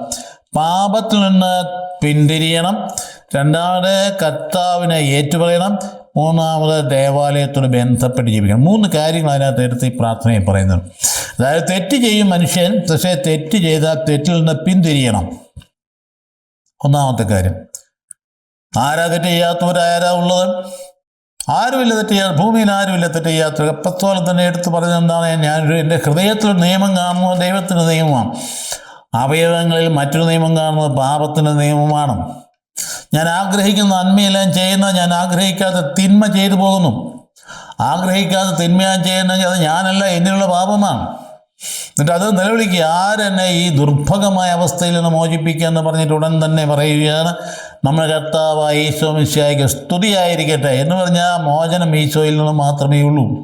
അപ്പം അതുകൊണ്ട് നമ്മുടെ ജീവിതത്തിലെ പാളിച്ചകളും വീഴ്ചകളും നാം തിരിയേണ്ടത് ഈശോയിലേക്കാണ്. അവിടുന്ന് കാരുണ്യവാനാണ്. നമ്മളെ മോചിപ്പിച്ച് തിരിച്ചെടുക്കാൻ നയറ്റു പറഞ്ഞ് അനുദപിച്ച് വരുന്നത് നോക്കിയിരിക്കുകയാണ് കർത്താവ്. അപ്പം അതുകൊണ്ട് ദൈവം നൽകുന്ന ആ അനുഗ്രഹം ഭൗമികമായ അനുഗ്രഹങ്ങൾ കൂടിയാണ്, ഫലപുഷ്ടിയാണ്, സംരക്ഷണം ദൈവം പ്രദാനം ചെയ്യുന്നു. അപ്പോൾ ദൈവത്തിൻ്റെ മാർഗത്തിൽ ചരിക്കണം. The way. നമ്മുടെ സമൂഹത്തിൽ എപ്പോഴും തോമായുടെ മാർഗമെന്ന് പറയുന്നുണ്ട്. തോമാശ്രീയുടെ മാർഗം ഇതാണ് ക്രൈസ്തവ ധാർമ്മികത. നമ്മുടെ ദ വേ എന്ന് പറയുന്നത് ആദ്യഘട്ടത്തിൽ തൊട്ടുള്ള ഒരു പദപ്രയോഗമാണ്. മാർഗത്തിൽ ചരിക്കുക എന്ന് പറഞ്ഞാൽ കർത്താവ് നൽകിയ കൽപ്പനയ്ക്ക് അനുസൃതമായ ജീവിതത്തെ ക്രമീകരിക്കുക. അപ്പോൾ അതുകൊണ്ട് ദേവാലയത്തെ വേറൊരു യാതന എന്താണ്? ദേവാലയത്തിന് നേരെ തിരിഞ്ഞു നിന്ന് പ്രാർത്ഥിക്കുമ്പോൾ ഈ പ്രാർത്ഥന കേൾക്കണം എന്നുള്ളതാണ്. ഇതാണ് അഞ്ചാമത്തത്. പിന്നെ എന്താ? എൻ്റെ എല്ലാ ആ യുദ്ധങ്ങളിലും വിജയം നീ നേടിത്തരണം. അതായത് ശത്രുക്കളോട് യുദ്ധം ചെയ്യുമ്പോൾ നീ വിജയം നേടിത്തരണം. പിന്നെ പ്രവാസത്ത്, അങ്ങനെ 7 യാതനകളാണ്. അപ്പം പാപം നിമിത്തമാണ് ഈ പ്രവാസത്തിലേക്ക് പോകേണ്ടി വരുന്നത് നമുക്കറിയാം. പാപം നിമിത്തമാണ്, അവരുടെ അവിശ്വസ്ത നിമിത്തമാണ് പ്രവാസത്തിലേക്ക് പോകേണ്ടി വരിക. അപ്പം ദൈവത്തിൻ്റെ കരുണ കൊണ്ടാണ് തിരിച്ചു വരാനിടയാവുക. അപ്പോൾ അതുകൊണ്ട് ആ ഘട്ടങ്ങളിലെ 2 പ്രാർത്ഥനയിലൂടെ താരതമ്യം കൂടി ചെയ്യുന്നുണ്ട്. ഒന്ന്, ഈജിപ്തിൻ്റെ അടിമത്തിൽ നിന്ന് പോകുന്നതിനെക്കുറിച്ച് അത് മനസ്സിൽ കണ്ടുകൊണ്ട് വരും കാലഘട്ടങ്ങളിൽ അവിശ്വസ്തയുടെ ഫലമായിട്ട് ബാബിൽ അടിമത്വത്തിലേക്ക് പോകുന്നതും പിന്നെ അവൻ തിരിച്ചു വരുന്നതൊക്കെ ഈ പ്രാർത്ഥനയിലൂടെ വളരെ ഭംഗിയായിട്ട് പറയുന്നു. അപ്പോൾ സോളമൻ്റെ പ്രാർത്ഥന ഒരു മാതൃകാപരമായ പ്രാർത്ഥന. ഞാൻ ആദ്യമേ പറഞ്ഞതുപോലെ സോളമൻ എന്ന വ്യക്തി പിന്നീട് അധപ്പതിച്ചു. കാരണം എന്താണ്? അദ്ദേഹം രാജ്യതന്ത്രജ്ഞതയിൽ അഭിനിവേശം കൊണ്ടപ്പോൾ യഹോവ ഭക്തി കുറഞ്ഞു. രാജ്യതന്ത്രജ്ഞതയിൽ അദ്ദേഹം വലിയ ആളായി എല്ലാവരും പാടിപ്പുകഴ്ത്തിയ ഷേബ രാജ്യമൊക്കെ കിഴക്ക് എന്ന് പറഞ്ഞ അദ്ദേഹത്തെ കാണാനായിട്ട് വരികയൊക്കെ ചെയ്ത് കഴിഞ്ഞപ്പം നയതന്ത്ര രംഗത്ത് അദ്ദേഹം ഭയങ്കരമായി വിജയിച്ചു കഴിഞ്ഞു വന്നപ്പോൾ അദ്ദേഹം എന്ത് ചെയ്തോ? കൂടുതൽ വിജയിക്കാൻ വേണ്ടി വിഗ്രഹാരാധകരായ രാജാക്കന്മാരുടെ പെൺമക്കളെ കല്യാണം കഴിച്ചു. എത്ര വേണേലും ആകാവുന്ന രാജാവിന്. ആ പെൺമക്കൾ കുടുംബത്തിലേക്ക് വന്നപ്പോൾ അവരുടെ ആരാധനയും കൊണ്ടാണ് വന്നത്. അപ്പോൾ എൻ്റെ ഒരു യഹോവയുള്ള വിശ്വാസം ക്ഷയിക്കാനിടയായി. അതായിരുന്നു സോളമൻ്റെ ഭയങ്കരമായ അധപ്പതനം. ദൈവം ശിക്ഷിച്ചു. ദൈവം എന്നെ ശിക്ഷിച്ചതിൻ്റെ അപ്പനെ ഓർത്ത് നിന്നിൽ നിന്ന് ഞാൻ രാജ്യം തിരിച്ചെടുക്കുകയില്ല, പക്ഷേ നിൻ്റെ പുത്രരിൽ ഞാൻ രാജ്യം തിരിച്ചെടുക്കുമെന്ന് പറഞ്ഞ് ശിക്ഷ കൊടുത്തു. ആ ശിക്ഷ എന്ത് ഗൗരവമായ ശിക്ഷയായിരുന്നു. റഹോബോവാം സോളമൻ രാജാവിൻ്റെ പുത്രനാണ്. അദ്ദേഹം രംഗപ്രവേശം ചെയ്യുന്ന സിംഹാസനാരോഹണ വേളയിൽ അവിടെ 2ആയിട്ട് രാജ്യം പിളരുകയാണ്. 10 ഗോത്രങ്ങൾ ജെറോബോവാം എന്ന സൈന്യാധിപൻ്റെ ആ നേതൃത്വത്തിൽ 10 ഗോത്രങ്ങൾ പിരിഞ്ഞു ആണ് വടക്കൻ ഇസ്രായേലായി തീർന്നത്. സമറിയ കേന്ദ്രീകരിച്ചുകൊണ്ട് അവർ ഭരണം തുടങ്ങി. യൂദായും ബെഞ്ചമിനുമായിട്ട് തിരിഞ്ഞു ജെറുസലേം ഉൾപ്പെടുന്ന ഭാഗത്തേക്ക് മാത്രമായിട്ട് ഒതുങ്ങേണ്ടി വന്നു സോളമൻ്റെ പുത്രന്. അത് ശിക്ഷയാണ്. മുൻകൂട്ടി തന്നെ പറഞ്ഞതാണ്. എൻ്റെ അപ്പനെ ഓർത്ത് ഞാൻ നിന്നിൽ നിന്ന് രാജ്യം തിരിച്ചെടുക്കില്ല, പക്ഷേ നിൻ്റെ പുത്രനിൽ നിന്ന് രാജ്യം തിരിച്ചെടുക്കുമെന്ന് പറഞ്ഞ അക്ഷരം പ്രതി ചരിത്രം നിർവഹിക്കപ്പെട്ടത്. എന്തിനാ? കാരണം എന്താണ്? വിഗ്രഹാരാധനയിലേക്ക് പോയി.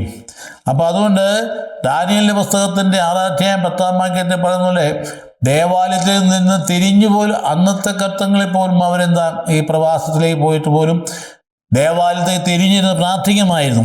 കാരണം ദൈവം കരുണാർദ്ര സ്നേഹമാണ്. എന്തെല്ലാം തെറ്റുകൾ ചെയ്താലും ദൈവം ഒരിക്കലും പരിത്യജിക്കില്ല, ശിക്ഷ നൽകും. ഇതിനെ മാനസാന്തരപ്പെടുത്താൻ വേണ്ടി, മാറ്റിയെടുക്കാൻ വേണ്ടി നമ്മുടെ ദൈവം അങ്ങനെയാണ്. അപ്പം നമ്മൾ നമ്മുടെ ജീവിതത്തിൽ കാണുന്ന വേദനാജനകമായ സംഭവങ്ങളെ കർത്താവിലേക്ക് തിരിയാനുള്ള മാനസാന്തരത്തിൻ്റെ വഴിയായിട്ട് കാണാൻ നമുക്ക് കഴിഞ്ഞാൽ അതൊരു വലിയ അനുഗ്രഹം. പലപ്പോഴും ആളുകൾ നമ്മൾ ചിന്തിക്കുക, എന്തുകൊണ്ടാണ് ഞാനൊരു തെറ്റും ചെയ്യാട്ട് എനിക്കിതുപോലെ ഒരു ദുരവസ്ഥ ഉണ്ടായത് എന്തുകൊണ്ടാണ് എന്ന് ചോദിക്കാറുണ്ട്. അതിന് കാരണം ഇത് തന്നെയാണ്. നിന്നെ കൂടുതൽ അനുതാപങ്ങളുടെ കർത്താവിലേക്ക് തിരിക്കാൻ ഈ ഭൂമിയിൽ നിനക്ക് ഈ പൂർണ്ണമായിട്ടുള്ള ഒരു സംരക്ഷണം ഇവിടെ ഇല്ല. നിന്റെ സംരക്ഷണം മുഴുവൻ കർത്താവിലാണ്. കർത്താവിലേക്ക് തിരിക്കാൻ വേണ്ടിയിട്ടാണ് നിനക്ക് അനുഭവം ഉണ്ടായെന്ന് നിനക്ക് ഉൾക്കൊള്ളാൻ കഴിഞ്ഞാൽ അവിടെ നിന്ന് ജീവിതം പുഷ്ടിക്കാൻ തുടങ്ങും, മാറ്റങ്ങളുണ്ടാകും. അപ്പോൾ കർത്താവ് കരുണാർദ്രമായ വ്യക്തിത്വം, നമ്മുടെ അവിടുത്തെ കരുണയുടെ പ്രവാഹമാണ് നമ്മൾ നിലനിർത്തുന്നത്. അപ്പം അതുകൊണ്ടാണ് പുറപ്പാട് സംഭവം സങ്കീർത്തനം 132 അതുപോലെ ദിനവൃത്താന്തത്തിലും ഇവിടെ ഭംഗിയായിട്ട് ഈ പറയുന്ന സോളമൻ്റെ പ്രാർത്ഥനയെ റെഫർ ചെയ്യുന്നുണ്ട്. അപ്പോൾ താരതമ്യം നടക്കുന്നുണ്ട്. അപ്പോൾ അവിടെ ദൈവത്തിൻ്റെ കരുണയാണ് ഈ വിപ്രവാസഘട്ടങ്ങളിലും അവിടുന്ന് തിരിച്ചെടുക്കാനായിട്ട് ഇടയായിട്ടുള്ളത്. അപ്പോൾ ബേടകം ദേവാലയത്തിലേക്ക് കൊണ്ടുപോകുന്നതായിരുന്നു വന്നിട്ട് ഈ പ്രാർത്ഥനയെല്ലാം കഴിഞ്ഞിട്ട് ആ കർത്താവിൻ്റെ പേടകം ദേവാലയത്തേക്ക് കൊണ്ടുപോകുന്ന 132 ആരോഹണ ഗീതമാണ്. അത് ആലപിച്ചുകൊണ്ടാണ് അങ്ങോട്ട് കൊണ്ടുപോകുന്നത്. അപ്പോൾ മനുഷ്യന് ഒരു അഭയസ്ഥാനം ഉണ്ടാക്കി കൊടുക്കും. വാസ്തവത്തിൽ അങ്ങനല്ലേ നമ്മുടെ ജീവിതത്തിൽ നമ്മുടെ ദേവാലയം നമ്മുടെ അഭയസ്ഥാനമല്ലേ?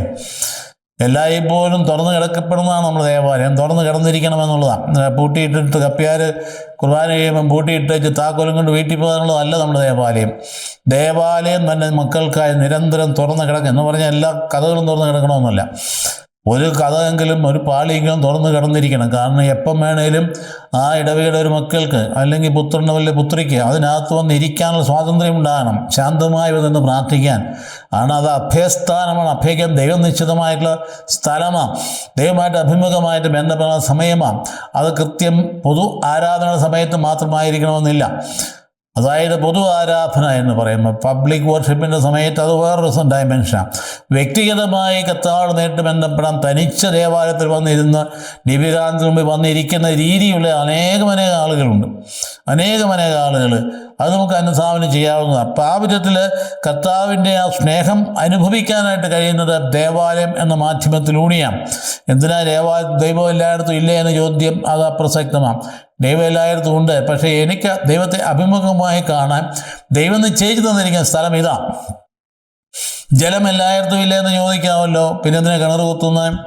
അപ്പം നമുക്ക് നേരിട്ട് കോരിയെടുക്കാനായിട്ട് ഒരു സ്ഥലം, അതാണ് കിണർ എന്ന് പറഞ്ഞാൽ. തമ്പുരാൻ എല്ലായിടത്തും ഉണ്ട്. പക്ഷേ തമ്പുരാനെ കൃപ നേരിട്ട് കിട്ടുന്ന ദേവാലയത്തിലേക്ക് ചെല്ലുമ്പോഴാണ് നമുക്ക് കൃപയുടെ നിർജ്ജരി നമ്മുടെ ഉള്ളിലേക്ക് കാണുന്നത്. കർത്താവ് പറഞ്ഞ ആർക്കെങ്കിലും ദാഹിക്കുന്ന എന്തെങ്കിലും ഒന്ന് കുടിക്കട്ടെ എന്ന് പറഞ്ഞതിൻ്റെ അർത്ഥം അതാണ്.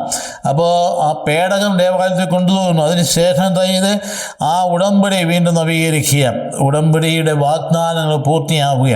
അപ്പോൾ രക്ഷാചരിത്രത്തിലൊരു ഘട്ടം പൂർത്തിയാണ് ദേവാലയത്തിന് നിർമ്മിതിയോടുകൂടി. പിന്നെ ടെമ്പിൾ കേന്ദ്രീകൃതമായ ജീവിതമാണ് യഹൂദൻ്റേത്.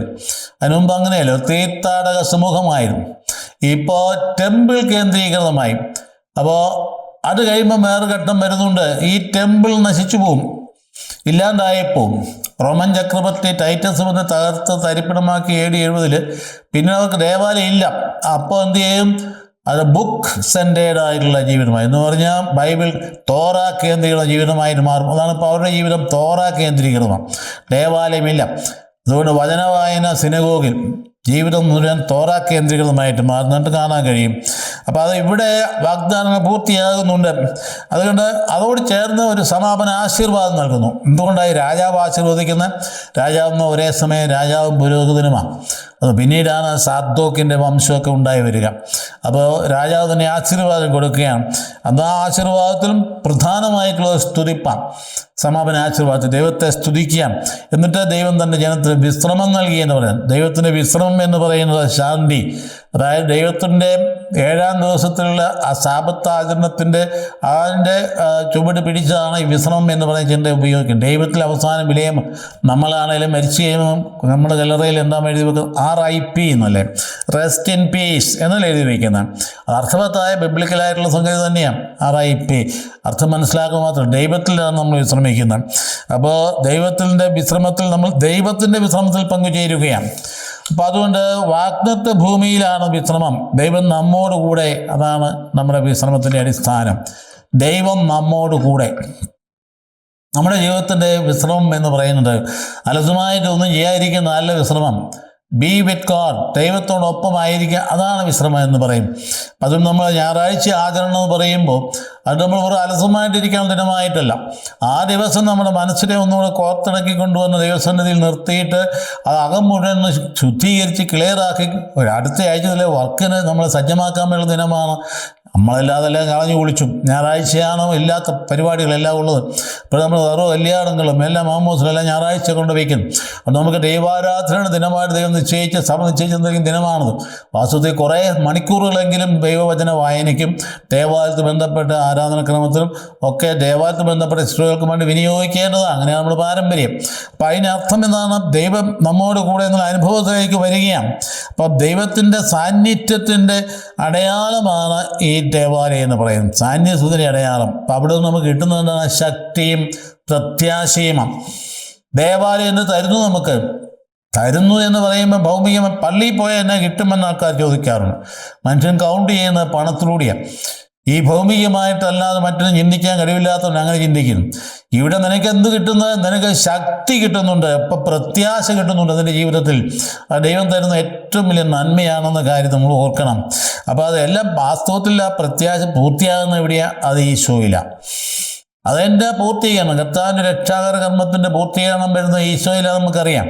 അങ്ങോട്ട് അവിടെ ചെല്ലുമ്പോൾ എൻ്റെ സമാധാനം ഞാൻ നിങ്ങൾക്ക് തരുന്നു എന്ന് പറഞ്ഞുകൊണ്ട് സമാധാനം നമുക്ക് നൽകിയിട്ട് പോകുന്നു. കർത്താവ് ഉദ്ധിതനായ നാഥൻ അപ്പസ്തോലന്മാരുടെ അടുത്തേക്ക് തുറക്കപ്പെടാത്ത കഥയുടെ തുറക്കാതെ തന്നെ അടുത്ത് ചെന്നുകൊണ്ട് അവർക്ക് ആദ്യമേ നൽകുന്നത് സമാധാനമാണ്. നിങ്ങൾക്ക് സമാധാനം ആശംസിച്ചു. അതാണ് മനുഷ്യൻ്റെ ജീവിതത്തിലെ ഏറ്റവും ബലപ്പെട്ടത്. ആ കൃപയ്ക്ക് വേണ്ടി, അത് കൃപയാണ്. അപ്പോൾ രാജാവിനെ വേണ്ടിയുള്ള പ്രാർത്ഥന, ജനത്തിൻ്റെ സംരക്ഷണത്തിന് വേണ്ടിയുള്ള പ്രാർത്ഥന, പിന്നെ സകല ജനങ്ങൾക്ക് വേണ്ടിയുള്ള ആ പ്രാർത്ഥനയോട് വരുന്ന യാചനം. അതായത് ദൈവം ഇവിടെ ദൈവിക വെളിപാടിൽ ഒരു വിഭാഗത്തിൻ്റെ മാത്രം ദൈവമല്ല, സർവ്വ മക്കളുടെയും ദൈവമാണ്.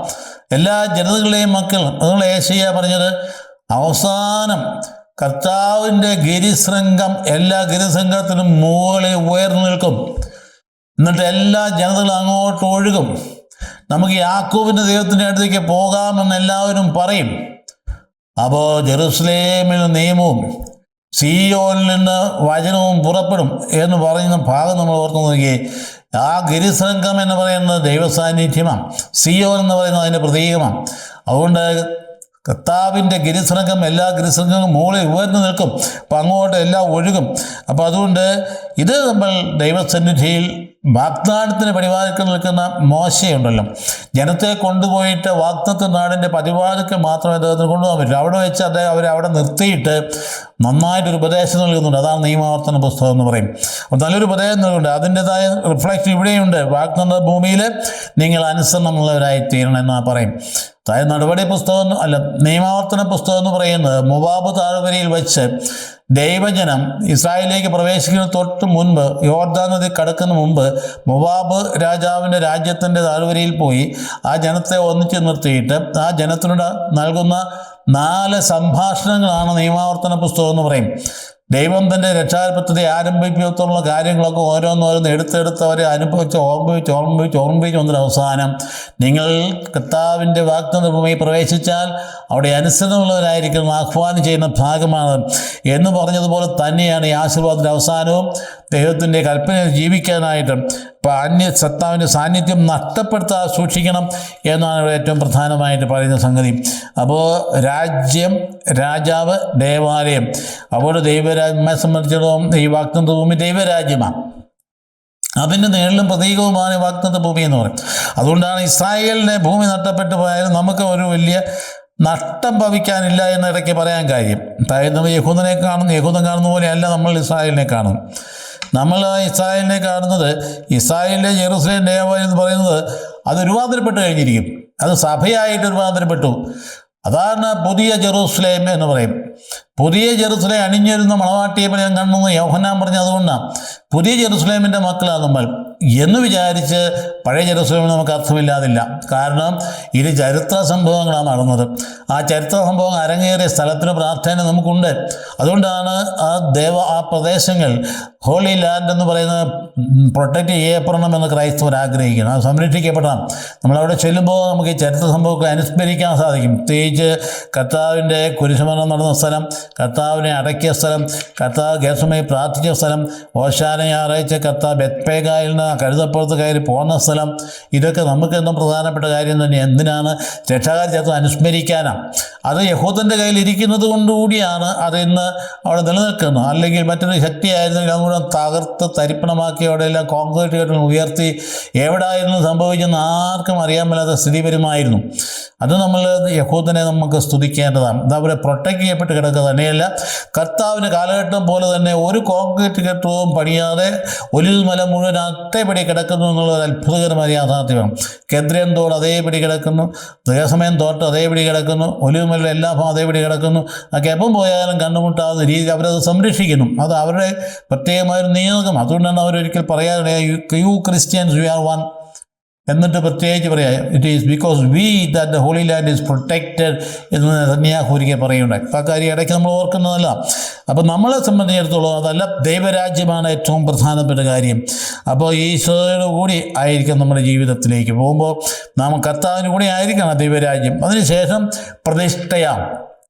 ദേവാലയത്തിൻ്റെ യാതന പ്രാർത്ഥന കഴിഞ്ഞിട്ട് മഹാരാജാവ് പ്രതിഷ്ഠ നടത്തുന്ന വലിയൊരു ബലിയർപ്പണം, വലിയൊരു ബലി, 10,000 ആടുകളും കാളുകളും ഒക്കെ ആയിട്ടുള്ള വലിയ അർപ്പണം നടക്കുക. ദഹന ബലി നടക്കുന്നു, സമാധാന ബലി നടക്കുന്നു, ഭോജന ബലി നടക്കുന്നു. അപ്പോൾ ദൈവജനം ഒരേ ഭക്ഷണത്തിൽ ദൈവത്തോടൊപ്പം ഭക്ഷിക്കുന്നുള്ള പ്രതീതിയാണ് അവിടെ ഉണ്ടാകും. 7 ദിവസം നിന്ന് നിൽക്കുന്ന വലിയൊരു ആഘോഷമാണ്. അപ്പോൾ ഹമാത്തിൻ്റെ കമാനം തൊട്ട് അത് വടക്കേ അതിർത്തിയിലാണ്. അതിനുശേഷം ഈജിപ്തിൻ്റെ അങ്ങേയറ്റം വരെ തെക്കേ അതിർത്തി വരെയുള്ള പ്രദേശങ്ങളിൽ ഉള്ള ആളുകൾ എല്ലാം അവിടെയുണ്ട്. ബലികൾ അഗ്നി ഇറങ്ങി ദൈവം ബലി സ്വീകരിച്ചു എന്നൊരു അടയാളവും കൊടുത്തും. അതുകൊണ്ട് അഗ്നി ഇറങ്ങി ബലി സ്വീകരിക്കുന്ന സംഭവം നമുക്കറിയാം. അതെന്താ? ഏലിയ പ്രവാചകന്റെ കാലഘട്ടത്തിലാണ്.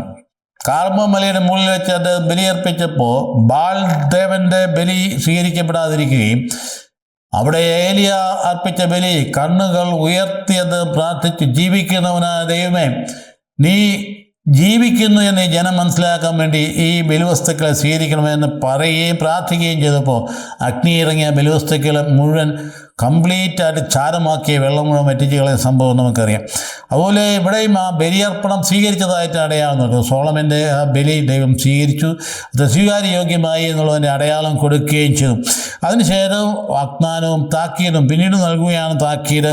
പ്രാർത്ഥന ദൈവം സ്വീകരിച്ചു.